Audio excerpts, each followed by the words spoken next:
Hello, everyone. Welcome back to Medicine for These Times. I'm so honored to have Jyoti Ma here with us today. Hi, Jyoti. Thanks for being here.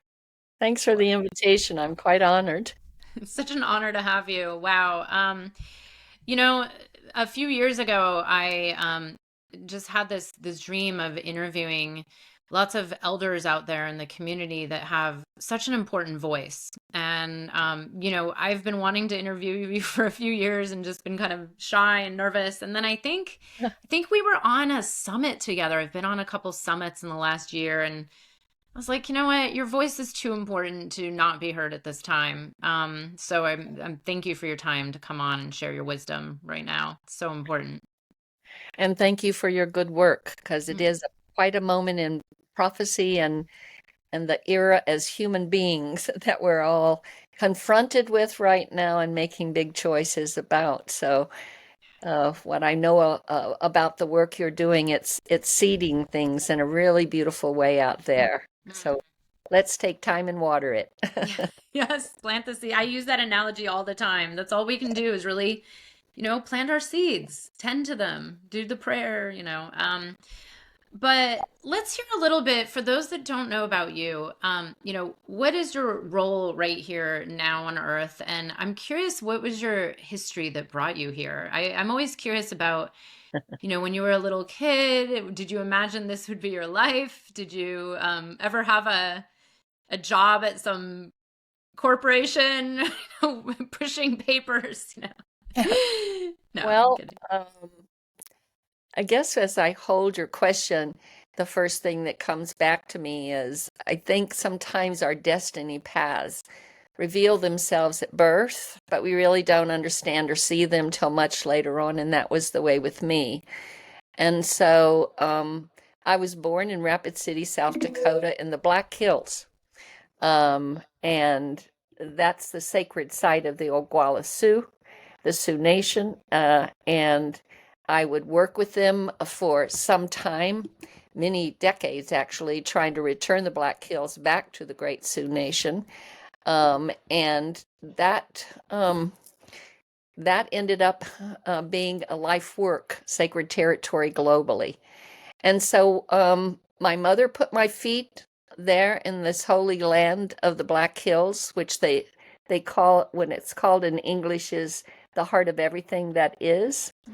I would be 51 years old or so when my grandpa Eugene Black Bear, who really found myself and our community and initiated us and into many ways of nature's law and right protocol for this earth, this creation. I would be brought there to Bear Butte, which is a holy mountain there, where my husband and I and my dear sister Darlene Hunter, who has walked with us through all the development of things that have unfolded in these last 4 decades, through our community work and our global work. We would sit up at Bear Butte for 4 days and 4 nights with no food, no water. We were fasting for 4 years that way, is how he qualified us to be able to pass some of his old medicine ways to us, for us to care for, to not mix, not change, but to hold uh, with a line unbroken back to the original times. And then I would come up because our community helped to call in the International Council of 13 Indigenous Grandmothers that we opened up in New York in 2004, and we thought it was going to be for one time. And then the grandmothers decided they wanted to become the International Council of 13 Indigenous Grandmothers, and they wanted us to walk with them so they could start to see how they wanted to organize themselves. So we were with them for almost a decade, helping to raise their money and organizing different events. And all the grandmothers brought us to each of their countries so we could meet their culture, their land, their peoples, their language. And that was quite an amazing journey around the planet. And it taught us how to hold protocol, for each line has its own protocol, and how to hold that in a way so that when we entered their territories, that we would be entering it in a way that honored and respected the protocol of that land and its people, its original caretakers of that land. It also taught us, as the grandmothers, coming from so many different lines of prayer and ways, it taught us about how to embrace our diversity out of regard and respect for one another, and to walk in peace, honoring this Mother Earth. And it really opened a platform for original voices to come forward. So Grandmother Beatrice, long visitor Holy Dance, and Rita, long distance Holy Dance, they would hold a gathering together at a Sundance there in the Black Hills, and so that would be the next time. And then Spirit asked me to hold and help to organize the Unity concert, which we did for 4 years, and that was really to bring Native and non-Native people on stage with music and poetry and leaders speaking truth about how important it was to care for our sacred sites around the planet, because they're like Mother Earth's acupuncture points, is what I like to say. And you can imagine, over all these years of colonization, those points things have been sat on them, they've been fenced off, so the original people who have the ceremony that would keep them alive and therefore Mother Earth more healthy, they've been blocked from getting on. And so that concert became very successful, and it was full of inspiration. We started calling ourselves the Unity Community. um, and so those 4 places were where my feet were being put down in a way to follow this destiny path that Creator has me on.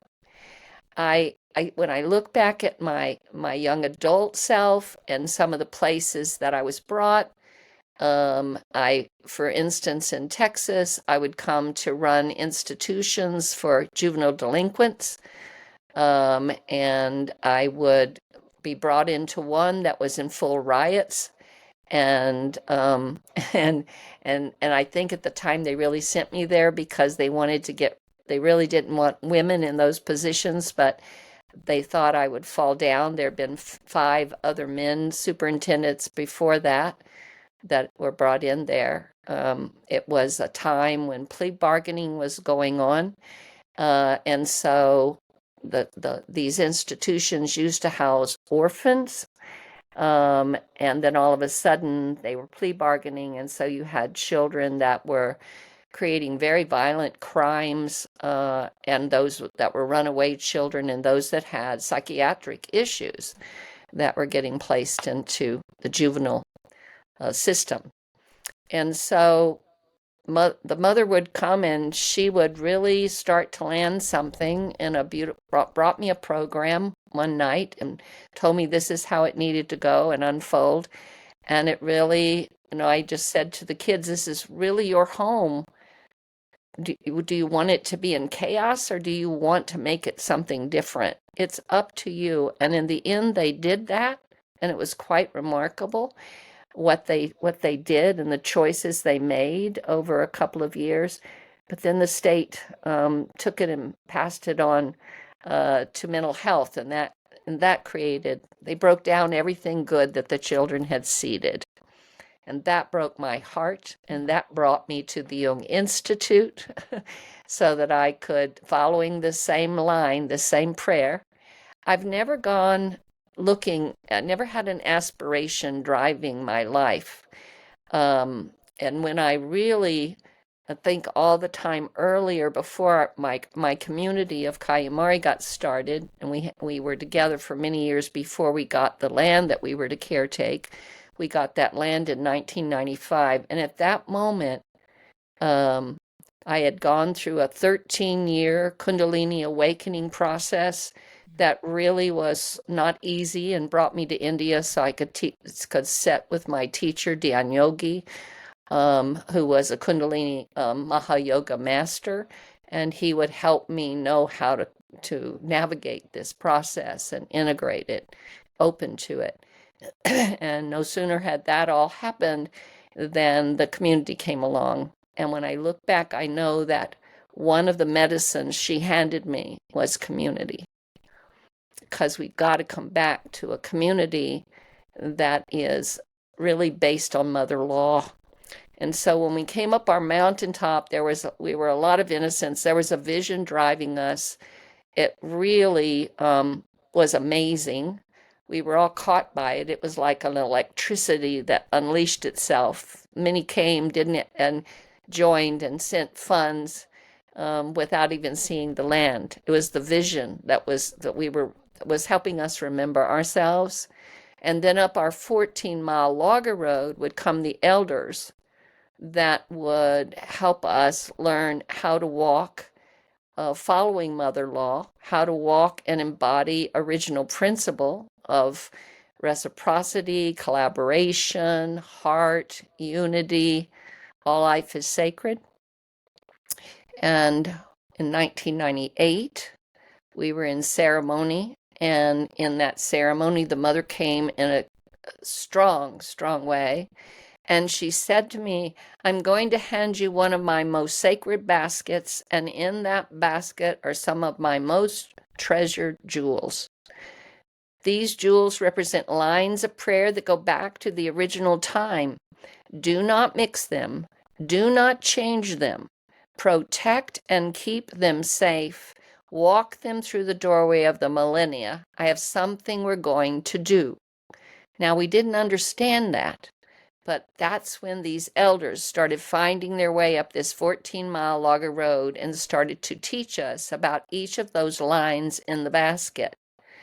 And what I came to understand too over the years, because it was almost a decade of this kind of initiation and training that went on, what I came to understand over the years, there were some within our community that were living on this mountaintop in the Sierras, about an hour away from Yosemite, and some of the people in our community would be called to dive deeply into one of those medicine lines to really serve it. Others would be what I call the basket holders. They were the ones that would be initiated by each of the lines so that we would understand the protocol and how to care for that medicine line. But we were carrying the basket. We needed to know how to keep those lines, protected and cared for, and not mixing or changing them, because we had been handed a responsibility. And it was not an easy task, because back in those early years, it was a big controversy for us to be sitting with so many different medicine lines. But that's what she wanted, our great lady. That's what she wanted. And so we knew when we came together that we just knew we wanted to step out of the box of throwaway society. When my car gets old, I throw it away, or my relationship gets old, I throw it away. I mean, all of the above, we just throw them away and get something new, We wanted to commit ourselves to longevity. We committed ourselves to, when we knew riding a boat on the river of life, that there would be times when there was white water. It's just the way life is. And in those moments, we were committing to staying in the boat, to riding the water and getting to the next part where it was smoother. But we weren't going to jump out. We were going to ride it. And now this is almost 40 years later. And we are all getting old and gray. I'm starting my 78th year walk around the sun. So my kids that were born in my bed there have finished college and are out in the world doing amazing, amazing things. So it was a great teaching. This just one turn to longevity, first of all, really changed something. And we restored a way of life that all life was sacred. Our children were raised with that kind of nature and intelligence of nature surrounding them and growing them with these principles. So that was an amazing, amazing teaching all by itself. When we got through the doorway of the millennium, well, in 2001, when, 9/11 happened, then all the things we had done to set up the community and protect it and care for this basket. One of my sons came and said, "Mom, you've really got to set up a church." And I was like, "Oh, do you think we're mature enough to take on the shadow of the church?" We have to be really conscious, and we have to reach into our maturity so we won't get caught by these things. And as time has unfolded in these last years, I've come to really understand that what we were beginning to do was to decolonize the patterns and habits that we have been fed over generations and lifetimes, that put us to sleep and cut our connection with nature herself. And so in those early years, we were really restoring that connection and relationship with Mother and with the divine. We were coming to remember ourselves, and she brought us tools so we would learn how to wake ourselves. We started the Center for Sacred Studies during that moment when 9/11 occurred, and we moved ourselves into a church status in order to be able to protect earth-based ways of life and prayer. So we would continue to walk in the ways that we were being taught and were remembering, and that our children's children would do so, which is what's happening now. Because we've had in some of my trainings, we've had up to 4 generations of a family in the trainings and coming into this. So all of that was done not because we had an aspiration. It was done because she had a plan, and we were walking that plan. We were taught how to stay in present moment. We were taught how to develop the witness within so it could watch when our minds jumped out of the present moment and ran forward and usually gathered fear. And we could touch our hearts, and we would say update, and we'd come back to the heart of the moment, of the present moment. Or when our minds jump behind us, it'd bring regret. So we'd choose again this update, this heart way, this intelligence of the heart, where love resides and is the strongest medicine amongst us all. So these were some of the ways that my path unfolded. And then once we got through the millennia, that's when we would start really in the community. People were starting to gather these messages. And then in this medicine bowl that we had been passed began to call for the grandmothers. And so I how in the world, I was like, but how am I to know which grandmothers you want? And so she just always said to me, the seed of it all is about relations. Daughter, if you will start there, everything else will always unfold naturally. And I found that to be a truth.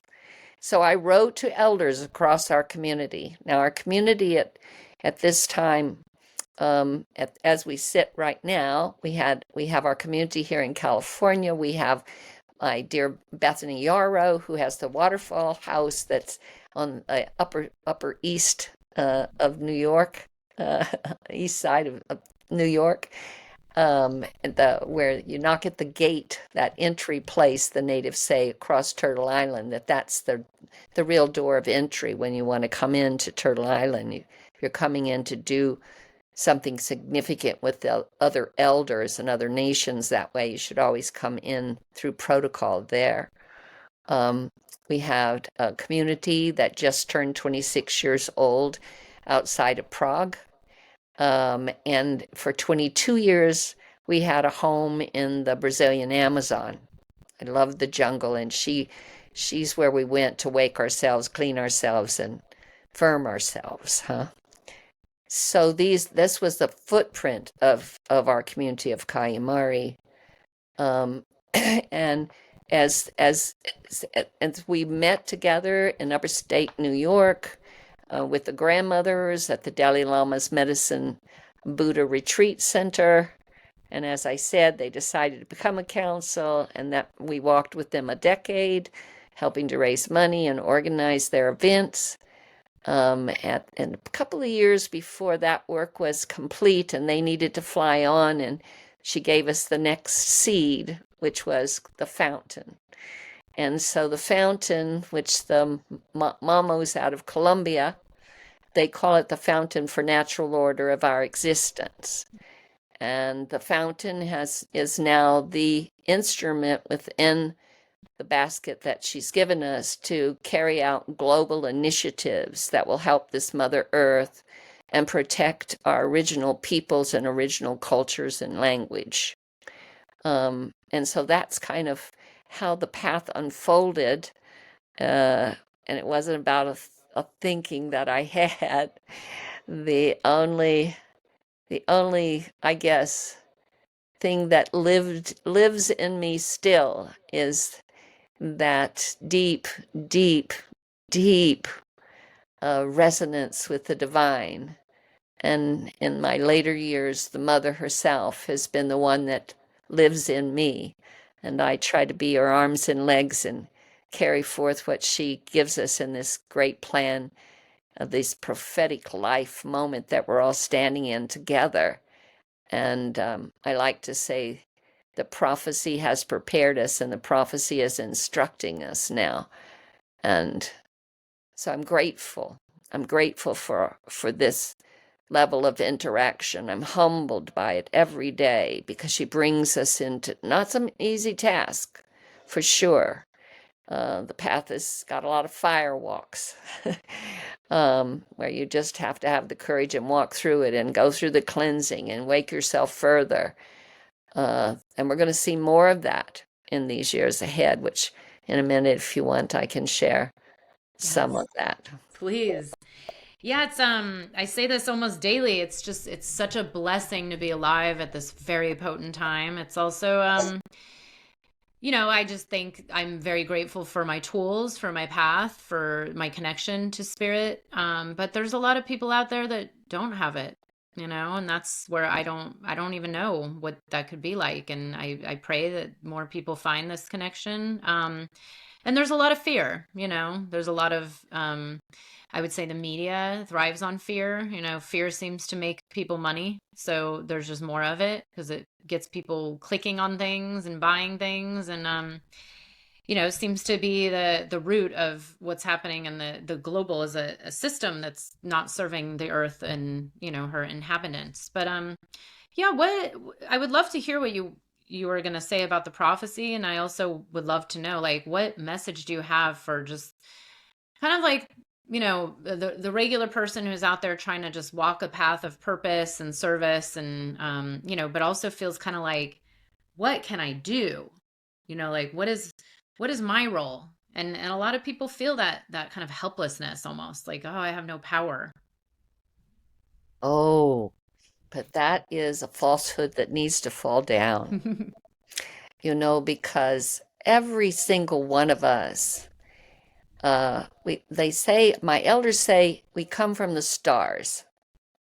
So we're made of light. And I was just watching something on a webinar that I'm a part of this morning, where this amazing man, Zach Bush, was talking about how he's into the study of cells and how water is light and water are such a significant part of the elements that drive light. And so with the light and the water in each of our cells, they have to crystallize. And when they crystallize, phew, the light is quite bright in us. So we're literally a part of this creation. We're not over it. It has an intelligence inherent in it that is so amazing and humbles one every time you sit with it and really deeply, deeply listen. Many would say that we put our skin on to come again, to help in the great turning. That many of us that are waking to this moment of service have done it before. You see, this is her sixth extinction. So she's done this 5 times before. So I'd like to say to people, it's important that we step out of blaming and judging and shaming and pointing fingers, because we're just at the end of a cycle. This is what an ending looks like. It's not about things going wrong, it's just about something's coming to end. And as it does, the end shouts louder. But so does the light of that which is pushing through into this, what they call the new dawn. There is prophecy around this planet that has been carried by most spiritual lines that talk about this moment we're in. The Eagle Condor prophecy is the one I have walked with decades. I didn't go looking for it. Our community found ourselves in it and in service to it. And it has continued to wake us and instruct us. I was brought down with a small group of indigenous elders to meet in 2013 with the Kagaba Nation. Most other people might know them by Kogi, but they prefer now to be the Kagaba, called the Kagaba. And the fountain, when it came along, I caught a vision for it, and I went with my dear sister Loretta Afraid-A-Bear Cook, who's Oglala Sioux, and we've been working for decades with the Black Hills to return them to the Great Sioux Nation. So I called her and I said, "Sis, this is what I'm getting, and I'm told to be good if you go with me. So will you go?" And so she said, "Absolutely." And Bethany Yarrow went as to help us translate, a couple of other people. And we had met one of the sagas, Saga Carmen. And I had told her about the nudging of spirit towards opening this fountain, this economic model. And I had a lot of self-doubts, and I resistance. I would just say, "Hey, Mom, I'm a woman of prayer. I can pray, but I'm not an economist." I mean, you know, I, I wasn't sure I had heard correctly. So when the vision got more clear and more active, we went down there and Saga Carmen had called representatives from all the 4 original people of Colombia. The original people are called our older brother. And if you haven't heard of them, you can learn more about them by going to see a film called Aluna, Aluna. I think it's on Netflix and YouTube. It was made probably 30 years ago now, because the older brothers were living high up in the La Sierra Nevada of Colombia and had not been touched by the West. And the earth was telling them that they needed to come down because their younger brother was getting lost and they needed to help. So at great sacrifice, that's what they did. So we met there in Colombia with representatives from these 4 original people. And at this point, we've worked with the Wiwa, the Arawaka, and the Kagaba. And in the last years, particularly with the Kagaba, on some initiatives that I can share with you. And for those that don't know, the male leaders, spiritual leaders, are called the Mamos, and the females are the Sagas. And they are said that when they're caught at birth, they're seeing that there's a seed within this individual, this human, that can fully open itself completely. And so when they're caught at birth and have that seed, they're then taken into the caves, and they do not see the light of day until they're 9 years old. Then they come out and they go through a set of exams to see if that seed is fully blossomed and fully opened. And if not, they go back into the caves until they're 18. And I've studied with some that were in there for 24 years, 25 years. You can imagine the consciousness that these individuals carry when they've been raised in the womb of this great mother. And she's transmitted her protocol of this creation in very strong and clear ways. And so we met with them. I shared this vision.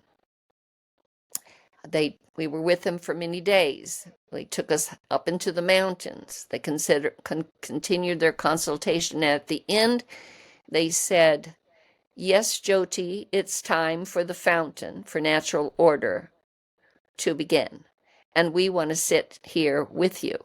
So from that point on, we would go to the mamos who go into consultation. They completely absorbed in that source once again, and they receive instruction. They would bring the instruction to us. We would walk it out. Once it was complete, we would hold ceremony of gratitude for all we'd learned, and then we go back to the next set of instruction. And that instruction is what built the structure of what we now call the fountain. And that instrument is now poised in this moment of prophecy in helping to restore a 9-part broken body that they now call the golden body. We've landed 4 of the 9 land trusts. When this body is completely restored, it's going to start vibrating so that that healing will be sent to all the sacred territories globally. And with the 4th land trust, well, I'll just say this: they started telling us which each land trust was a part of this body. So the first land trust was the brain, the memory. The second was the ear, the sound. The third was the eye, light. And the 4th, which we'll be completing in this November, is the mouth, the golden tongue. So that vibration of the golden body is going to begin now, which is really significant. They also prepared for 4 years 8 staff that they would then bring back and would hand to 8 elders in different nations globally. And right now those staff are working because for the last several generations, youth were not taken to the caves. But now, in this critical moment where this transmission of ancient old wisdom needs to be continued on into this next new dawn, then they've just selected 10 children, boy and a girl, and 5 couples. Each will commit to this mission for life, and then are being prepared now to go back into the caves for 17 years.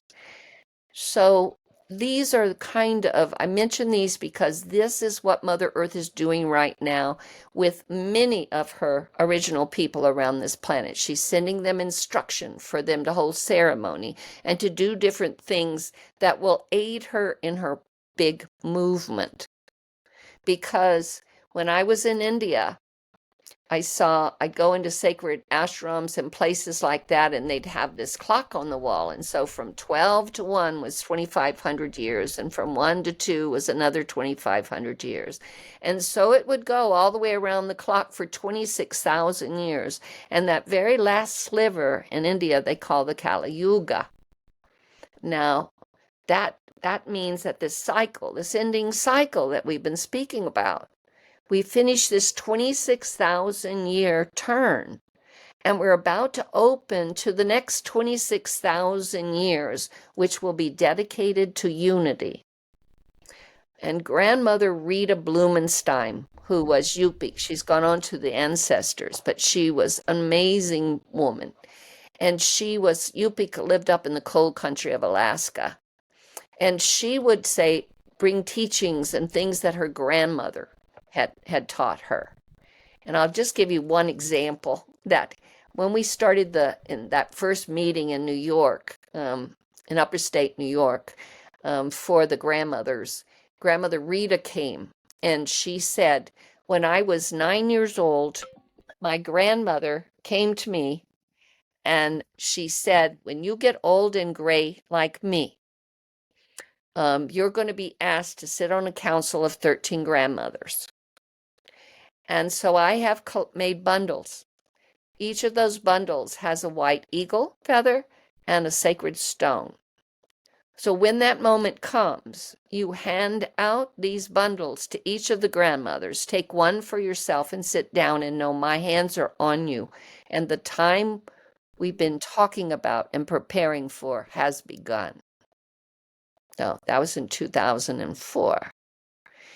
Now that's when you also know when you're walking a path like this, your divinity path, that's when you catch things and then moments like this occur and it affirms for you that you have listened correctly. You have followed that instruction in a good way. Because her grandmother told her there would be a council of 13 grandmothers. When she was 9 years old, she was 73, I think, or in her early 70s when she shared this story with us in 2004. Her grandmother also said that in the beginning times, the birds there, they were in their territory, were all white. And that as the mother began to awaken her being, she would have to move up through the chakras. And these first three chakras, the birds would start to turn black. And we would be learning about our humanness, about human instinct for survival. And there would come a time when we finally reached that third chakra, that one of power, and we were going to take the great leap. The great ascension would be upon us because now she was going to open and live in her heart, and the human species would be bringing to that then. And when that moment happened, the birds would start to turn white again, and they have. And a couple of years ago, if you remember, there were white species from many species offered up a white line, the white buffalo, the white whale, the white deer. So that let us know that what the prophecy had told us was letting us know now the time is upon you. Now, the Eagle Condor, when they said in 2013, when I went down there with this small group of people, they opened up another part of this prophecy. They said that we were entering the great 13-year cleanse. Now, you go back at 2013 and you look at where we are. This is the last year of the great cleanse. Look what we went through for this cleansing moment. For this is the moment, they say, that the ending will fall into the beginning in 2026. And that it's important to watch the ending as it falls, because that will inform us. But we must stay focused on that which is breaking through, and that which is breaking through is carried by those individuals and organizations and movements that are walking with original principle. So right now, last year, as this year opened, this last year of the Great Cleanse, I was in meditation. The mother came and gave me the instruction for the year. It really helped me. She said, remember to watch the ending as it falls so you stay informed, so you can make good, strategic, mindful steps, bringing the light of the new dawn through this year of the mind, M-I-N-D field. The mind field. She said you must hold ultimate paradox so that you will see the opposites, but you must not choose one or the other. You must hold the paradox, for in that a friction of fire is going to the earth's soul for the imprint of this next step of our authenticity together. So here we are in this moment of great choice. There was a poem or something somebody read to me or sent to me. I wish I could remember the author, so I'm so sorry, because it touched me and I still want to push it out there because it was it was talking a little boy or little girl talking to their grandparents. What did you do when you knew? And I thought, wow, well, I'm a storyteller. Stories come and gather, and that I share these stories as a way of saying where we're standing in the moment, So we're all poised in a new story that the grandmother that dreamed this creation is dreaming us now into the next part of this Earth Mother story.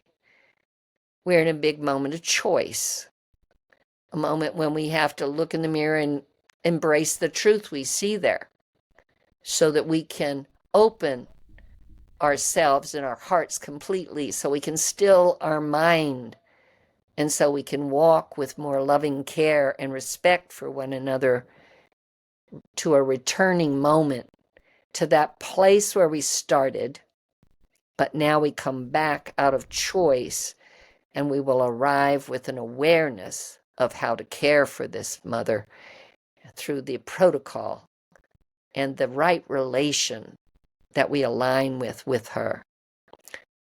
She sent out a message called the Mother's Message almost 2 years ago this December. I don't know if you've seen it yet, but you can go on our website at thefountain.earth. And when you go there, there's a button, I think it says initiatives. And when you push that button, Mother's Message will be there. It's a hard message to hear. But the mother is in a process of ascension, and she can't stop that, just like I couldn't stop a birthing child. She can't stop that any more than I could go up out to the waves when a tidal wave is coming and put my hand up and say stop. It's what's here. It's what's in motion. And so on September the 15th, the mama sent word that they were going into high ceremony for 15 days. They asked these 8 staff holders in their own nations to hold ceremony and to receive messages to send to them, because they're going into the sacred caves in order to hear the mother's instruction now that we're coming to the close of that first 2-year period that she gave us. And in that she said, Mother Earth must come first. Her original people are right behind her. She's sending all she needs for this motion to happen with more ease. So if we fuel that resource of our original people and line up behind that, then we will realign ourselves with the impulse of Mother's heart. And I like to say, we are marching. This grandmother is marching. Stand up and let's all join in. When it comes back to that question of what can I do? Well, sit down and take care of cleansing yourself. Take the time to go into the healing that you need, because we all needed it. We all need it. Just being born in these times into a system that was already corrupting itself. That's what landed. And so we have different stories, but we all have tools for cleansing. And when your consciousness starts to wake, it will bring what you need to you. So keep your eyes open and listen carefully, because those things are coming to help heal you and wake you, so you can fall in love with yourself again. You can see that you're one of the bright lights that's walking the new dawn. And when you love yourself, then your love that you offer to others is a reciprocity for life itself. Oh, these words, so beautiful. Thank you. As I I hear you sharing about your path and truly listening and receiving messages. I've actually talked to some of my elder teachers about this before, about messages that come through that seem either too big or too unbelievable, or like, why am I receiving this information? That's always, because I've had this happen to me, and I've heard other people share this. It's like, well, what is this for? Especially if it's big, global information. It's like, well, what can I do with this? Yeah, like, how do you walk with that? Just in prayer and trust that it's going to reveal? Well, I'll just give an example, because one of those big moments happened for me when my husband and I had been traveling, and we had already been past a sweat lodge, which we take care of and still do. We had caught Maya tree breath work, which is a healing, what they would call in Brazil a cura, a prayer circle for healing, with the breath, and with music, and with herb seat. So the aromatherapy of sorts is in the room, and the mediums that are there. And many of us are mediums within this community, and they're there and embody that energy that comes to heal and collaborates with those that come, because everyone has their own council, their own circle of this kind of awareness with them. And so we would be doing that. And as we did that, then many of them started coming to us and saying, we want you to open a spiritual intentional community. And I didn't think I was old enough, gray enough, or wise enough for such a thing. So I went to 3 teachers. I called them no nonsense teachers. I knew that they would just say it like it was. And I wanted that. And so my only criteria was that one would say, no, Jyoti, you're not ready. And then I'd be done. But all 3 of them said it was time. And I didn't know how to go about that. So I just stepped into that present moment. And she brought every day what we needed to do, both the practical side of it and the spiritual nature of it and instruction with it. So I would say first, it's always good to take a moment when I'm not sure about something, or I'm worried that my ego or my mind has played with me, and somehow I go to my elder, and or maybe more than one elder, like I did when I asked about forming the community. The old ones say that there's a story that stalks each and every one of us, and when our soul is ripe enough to awaken and hold its own numinosity, then the story jumps on you and swallows you. That's kind of what happened to me in my life. I think it's always good, like we do everything in circle in our community. There's a song that I just heard that says, we live through circle because circle takes no side. And I think that's a truism for me, and that's nature law, that everything lives in circle. So if you've got a circle, then have those elders as part of your circle, whether it's a personal level or a collective level of some sort, so that you can go to that elder when you're not sure about an action you're taking. And because we had this basket that had 5 lines, medicine lines in it, when we would have things come up in our community we weren't sure about, we'd take it into ceremony, and the medicine would tell us, because the medicine, the intelligence of nature, would instruct us, and then the instruction would start to flow, and we'd just follow the instruction, you see. Because one of the things you learn quite quickly, well, maybe that's not true. One of the things you learn that becomes a strong point in one's life of centering is that when I open in this way and become an instrument in this way, I'm not doing it. Spirit is doing it. This story that swallowed me and has walked out my life in these 4 decades, that story showed up, and I get to be in its present and witness it. I get to be in its present, be an instrument for it, but I'm not doing it. And you have to be really clear about that. And if you see that little fella ego or mind start to pop up, if you're in your sacred witness, you will see those moments, because we're human and it happens. But you see it, and you don't blame and shame and judge yourself. No, we stepped out of that, right? We're not doing that story anymore. We're done. I just say, oh, there you are again. And I take a moment to look inside, because Kubler-Ross said that if something triggers me for more than, I think she said 10 seconds, then I have unfinished homework there. So that's a rule of thumb that we use. We also have 2 rules in our community that we call rules guides, and they've stayed with us over all these 4 decades. The first one is no withholding.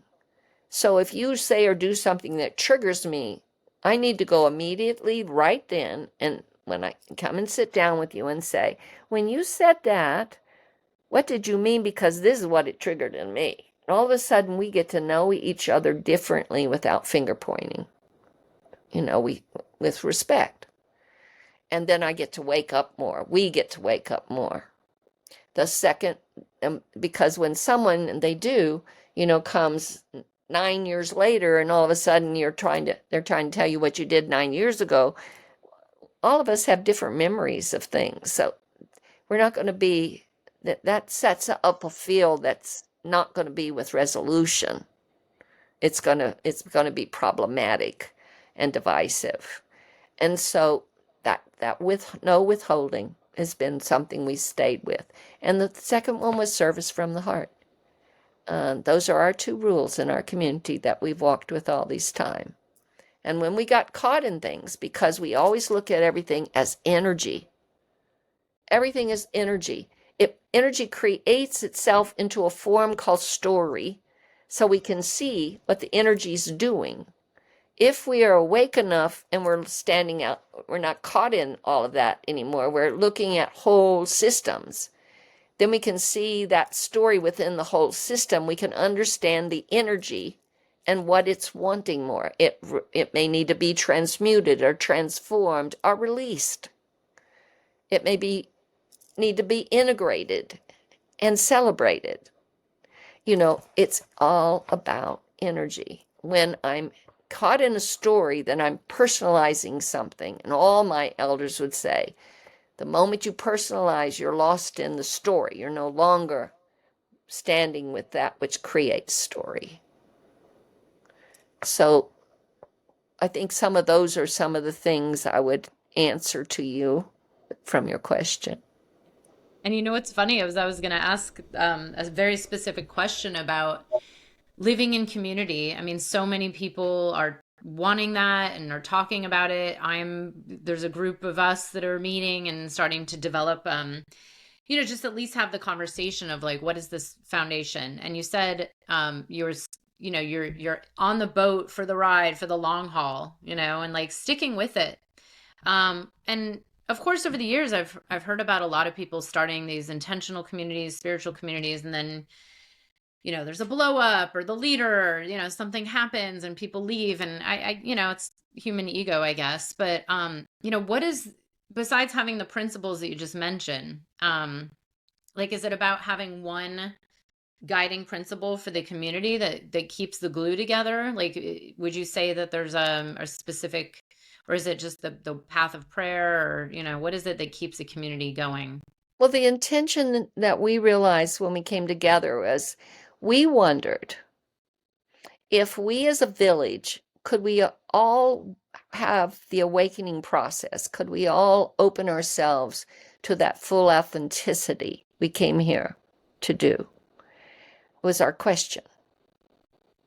And like I said, we were very clear that we were drawing a line in the sand because most of us had gone through abusive things that were difficult and caused wounds and scars. And we drew the line in the circle. We're going to work on ourselves and clean this up because we did not want that abusive syndrome to go to our children. We were very committed about that. And we all embraced the different paths the elders brought us and the different ceremonial ways that they brought us, because that's where we would go when we had issues collectively in the community. We had witness circles, so that we would call it, when you and I are getting caught by an energy, then, it's kind of like when you have a witness circle, then you can invite a couple of people that each of you feel safe with.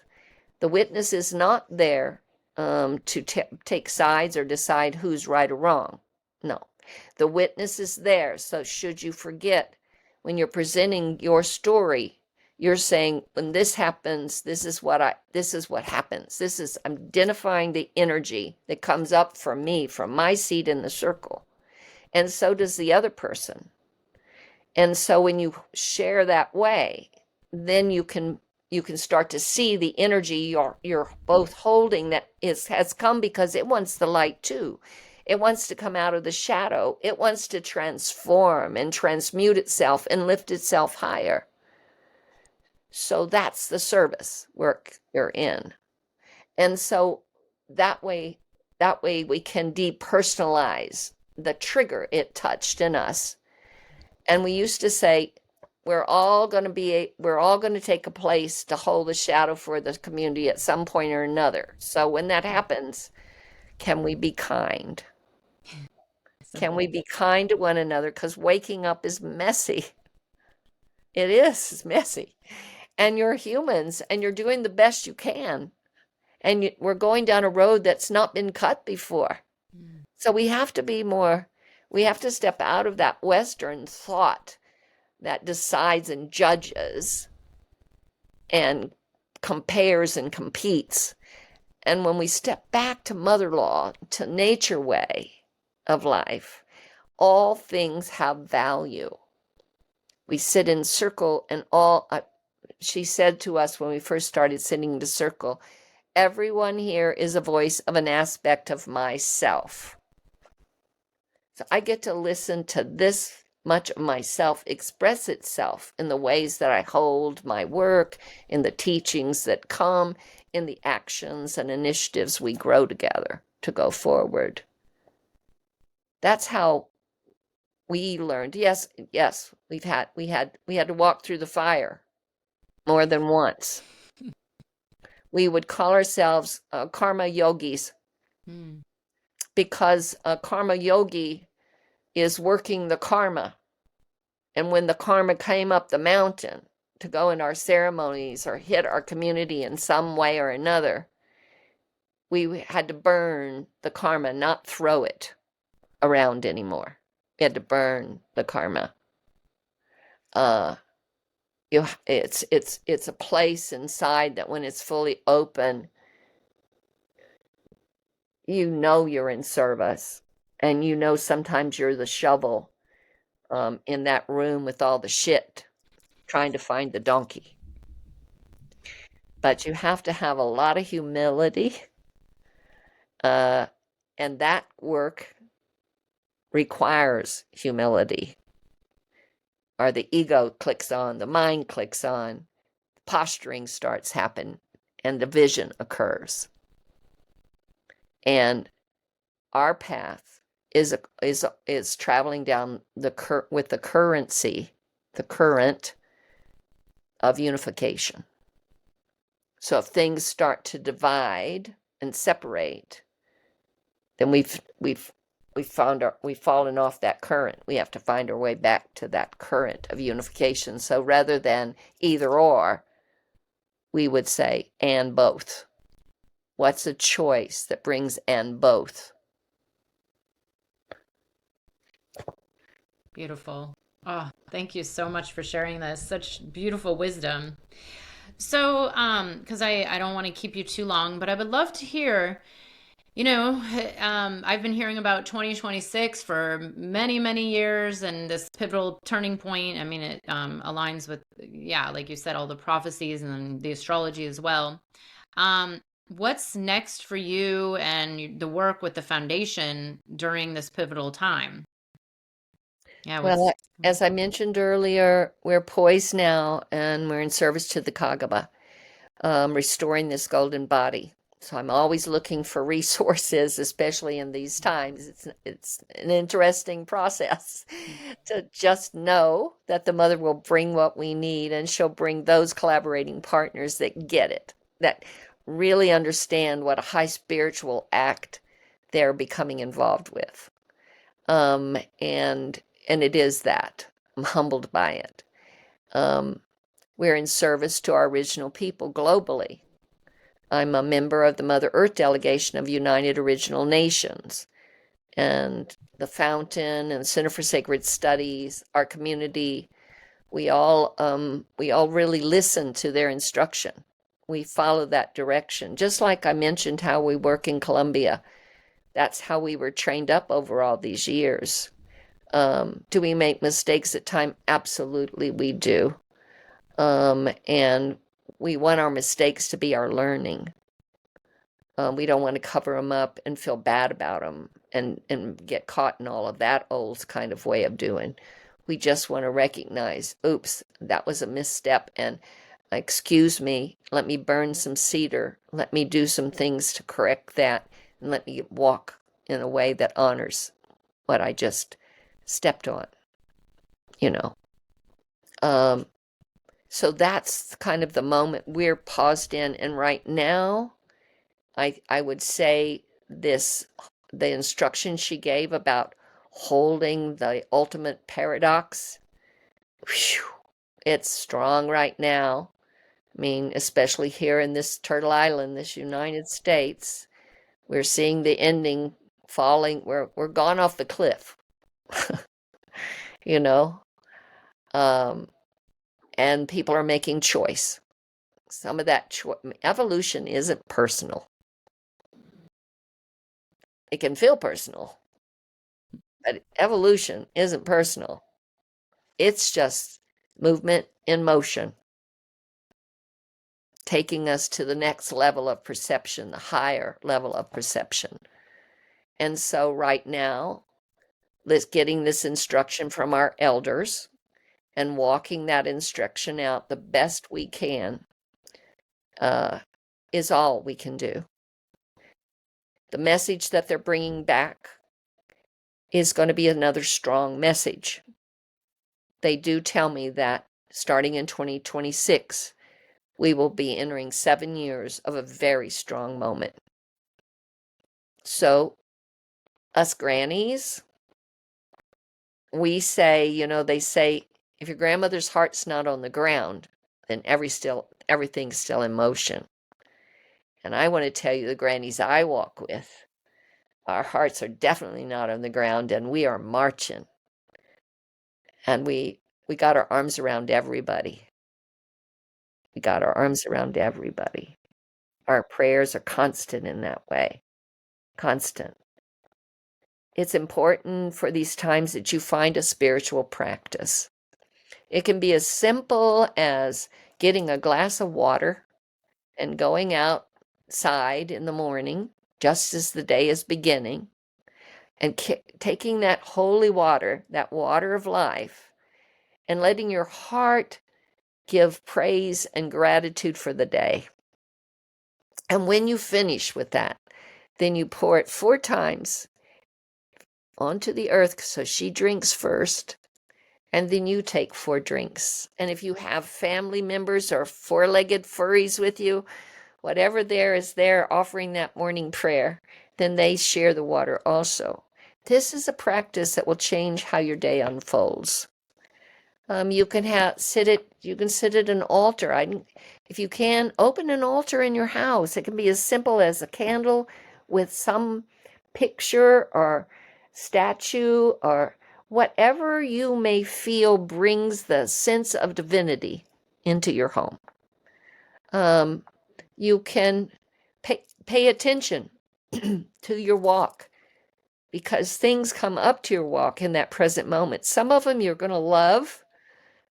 They're the aha moments, they're the hallelujah moments, and some of them are the shadow moments, the cleaning moments, the clearing, releasing moments. And right now, we collectively need to embrace grief. We really need to embrace our grief. I was just at the Grace Cathedral this last weekend, where Gary Meglin, and he helped to really craft this and bring all kinds of artists together, people of song, people of prayer, people of poetry, people of music. And we went in, and his partner that helped to curate this was Hope. And the two of them brought us through a grief process. It was about 2 hours. And we started with a prayer, and then it had music underneath it, and then that music took us to the next performer, and the next performer. We went through grief, for grief to turn into gratitude, for gratitude to turn into unity, for unity to turn into peace.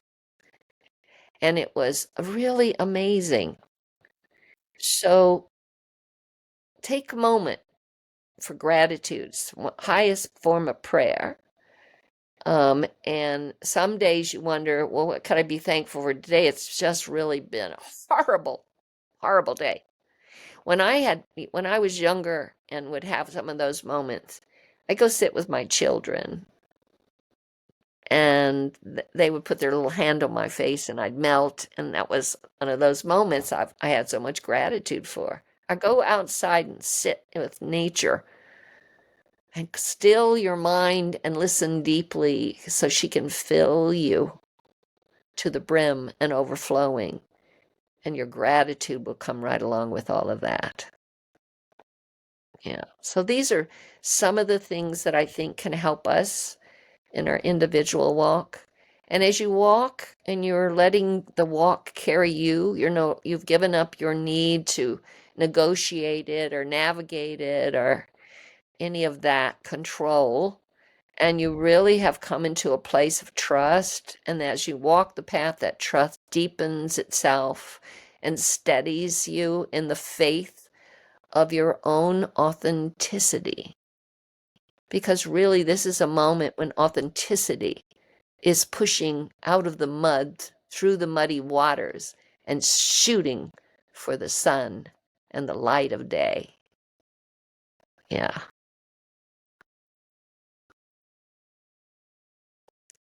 And I want to just say one more thing to you. I know that you walk with medicine, and a lot of the people that are sitting with us today, that is an intelligence that found me and it changed me. And it's coming out right now because of the time we're in. So the mother is giving us tools. Please don't take this system that has swallowed everything up and has devastated life and the sacredness of life. Please take a moment to allow the intelligence of nature to open that intelligence in you, so that it's not about appropriation, so that it's not about what you can get. People start into that work, but they're still going in with that kind of old Western mindset, that colonized thinking way of, well, what will this give me? What if you just go and sit with the medicine because it called you? What if you go in with no agenda? What if you allow yourself to just be empty enough to see yourself? So you can make right relations there first.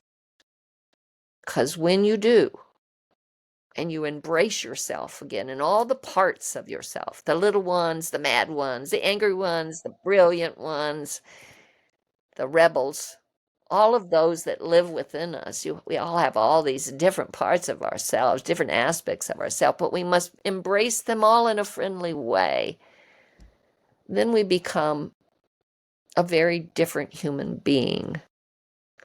Because as Grandma Rita said, when we go through this ascension, evolutionary moment with our Mother Earth and are pulled fully into the heart, we will be, for the very first time, human beings. So we really don't know what that's about yet. We really don't. There is a mystery.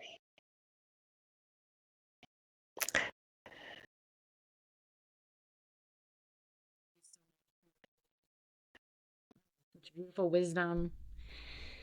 We'll have to bring you back on.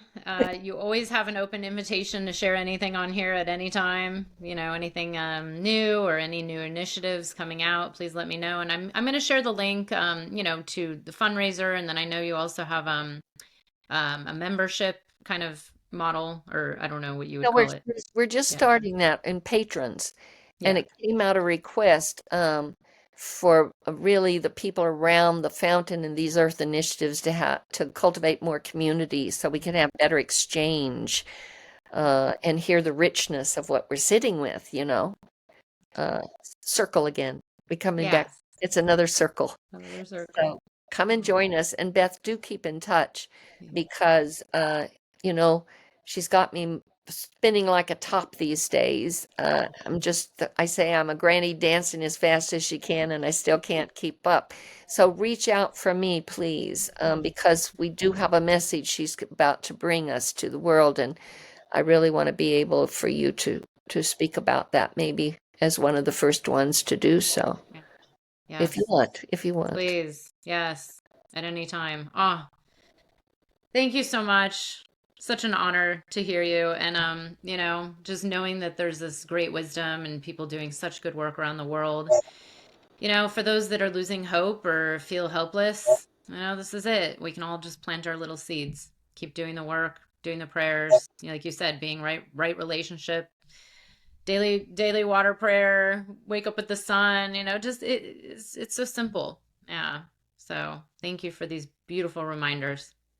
And thank you, Beth, to you and all those that are out there listening. Thank you. Because we need to have more transparent discussions like that with each other. I'm just one point in a circle. I'd love to hear more of your voices. Yes. So, no, Thank no, you. I'm here. I'm Thank always here that way. thank you so much. Thank you.